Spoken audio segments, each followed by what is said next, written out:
They want to continue to be under Esau, man. They want to be continue to be under Esau, man.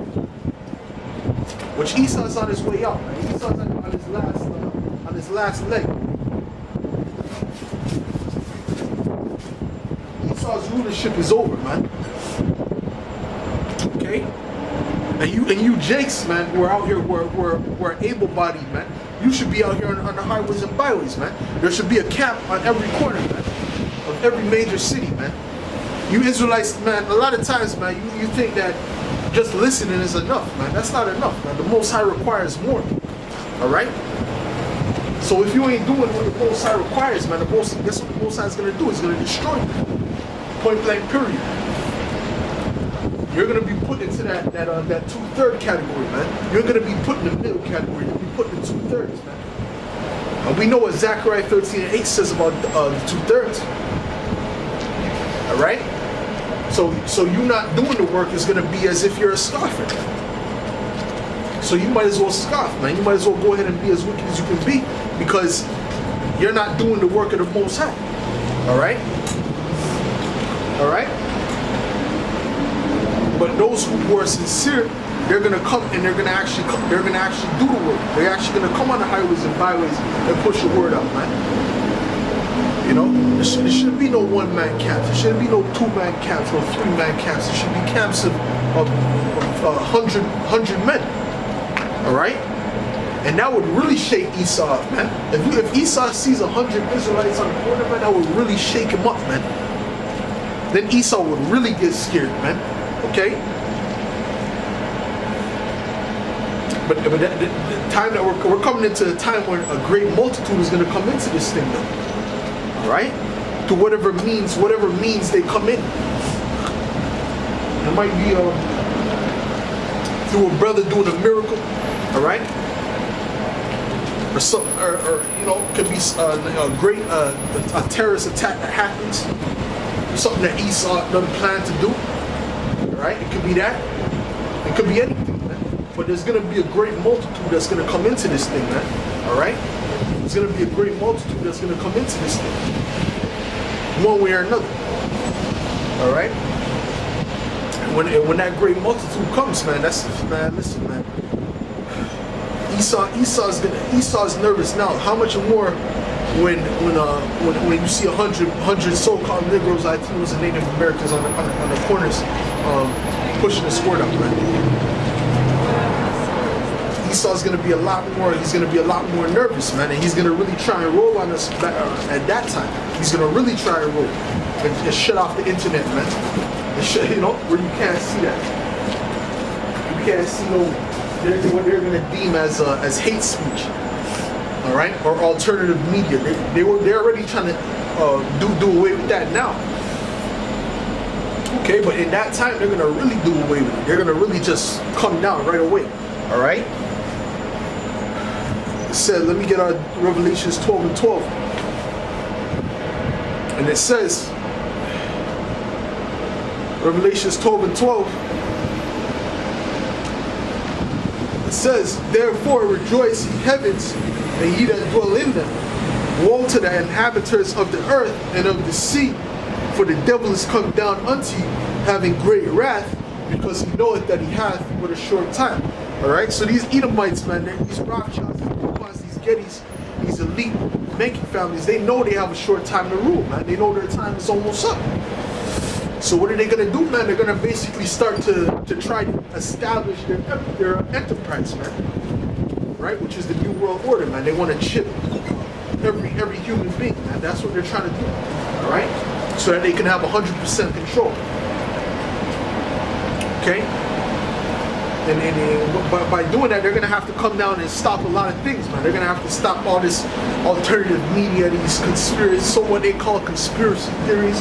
They're going to shut all that down, man. They're going to completely shut all that down. All right? Right? That's the plans of Esau and Edom, man. Because I heard when I was watching the brothers in London, they were saying the Rothschilds. I don't know if it's Jacob Rothschild and these guys, these different elites, they were having problems in their family, man. They're having all type of issues, man. They're catching some help, all right? So You know if they're catching hell, they know something's wrong, man. They know something's wrong. Okay? So what are they gonna do, man? They're gonna really try to say, listen, man, the Most High is moving on us, so we gotta really get something popping. We gotta really get something popping, get something going. All right? But they're gonna try to get something going, but guess what? The Most High is gonna stop them in their tracks, man. They're gonna really try and establish this new world order, but World War III is gonna pop off, and these other nations are gonna shoot missiles, man. That's what's gonna happen. All right? And while that's happening, while that's in the middle of happening, Yahushua is gonna be here. The angels are gonna be here. The chariots are gonna be here. All right? While that's happening, man, all simultaneously, man. So Esau, you're through. You're done, man. You're done, man. Put a fork in Esau Edom, man. Esau Edom is done. All right? You had your time. You had your time to rule. You had your little time to shine. Your 15 minutes of fame, and that's up, man. According to Revelations 20, man, you wasn't gonna have no super long time to rule. Let's get Revelations 20, man. He wasn't about to have no long time to rule. The Most High said, listen, man, we're gonna put this devil in here for a little period of time, man. This is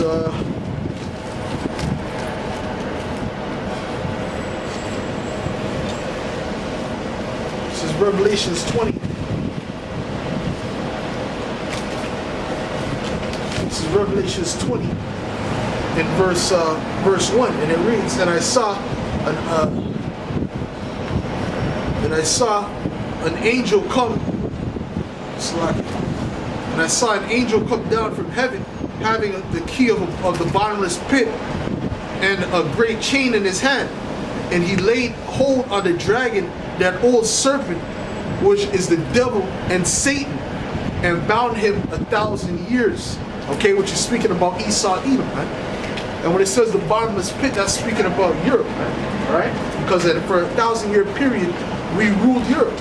Okay, and Esau was on the lower echelon of society, man. All right, just like how us as the Israelites right now, we're on the lower echelon of society. Esau was in that position, man, during the Dark Ages, the Byzantine Empire, and all that. Okay? There was a chain upon him because he couldn't get out of that situation. All right? And cast him into the bottomless pit. And it says, and shut him up, and set a seal upon him, that he should deceive the nations no more, till the 1,000 years should be fulfilled. And after that, he must be loosed a little season. All right, so he was loosed a little season, man. This is the little season that Esau Edom was loose, man. The time that we're living in, man. Going back to what, 1492. All right, up into 2019. This is the little season that Esau was loose, but that time is up now. Okay, your society is falling. All right, this is the end of that. And it's going to come to the point where Israel is going to be ruling, man. The Israelites, okay? When Yahushua comes back, man. That's the time that we're coming into. So Esau's at the end of his rulership, and that's going to be what? The beginning of Jacob's rulership. It's lucky, man. The wind was blowing there's a little spurt of wind there. But yeah, man. Right? So that was it's going to be the beginning of Jacob's rulership, man. Because since Esau is the end of the world, and Jacob is the beginning of it that follows, man. So that's what we've been waiting for, man. That's what we've been waiting for, man. We've been waiting for the downfall of Esau Edom, man. All right? So once Esau Edom is out of power, then guess what, man? the kingdom of heaven is at hand, man. All right? All right, and that's, man, once the wicked is out of power, man, you won't even understand, man. The trees are going to rejoice. The animals are going to rejoice. Everything is going to rejoice, man. Let's get Isaiah 14 real quick. This is,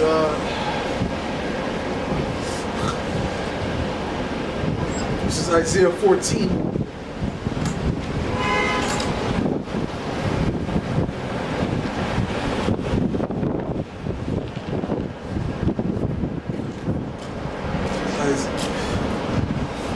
Isaiah 14.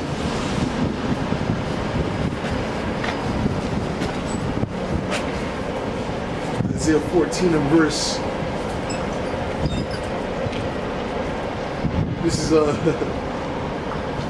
verse 6. It says, "He who smote the people in wrath with a continual stroke, he that ruled the nations in anger, is persecuted, and none hinder it. The whole earth is at rest and is quiet. They break forth into singing.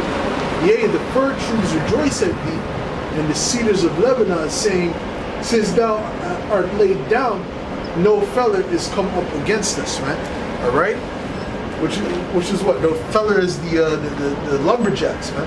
All right, because Esau does something called deforestation, man. All right, he destroys all the trees in a certain area. All right, so the trees are gonna be at rest, man. The animals that live in those habitations, they're gonna be at rest, man. But right now they're not at rest, man. Right now they're in a bad situation, man. Why? Because the Most High, because Esau is destroying the planet, I should say. Okay, you have water. You have the water, man. Esau would dump his chemicals into the water, and the fish would die. The deers, the cattle around would die. And he doesn't feel he did anything wrong, man. So this devil has to go, man. This devil can't continue to be in rulership, man. All right. This man has done enough, man. All right. He's done polluted the earth. All right. He done made the world into a wilderness, as the scriptures say. So what does the scripture say about them that destroy the earth, man? It says, "He who destroyed the earth," all right, "he that destroyed the earth shall be destroyed," man.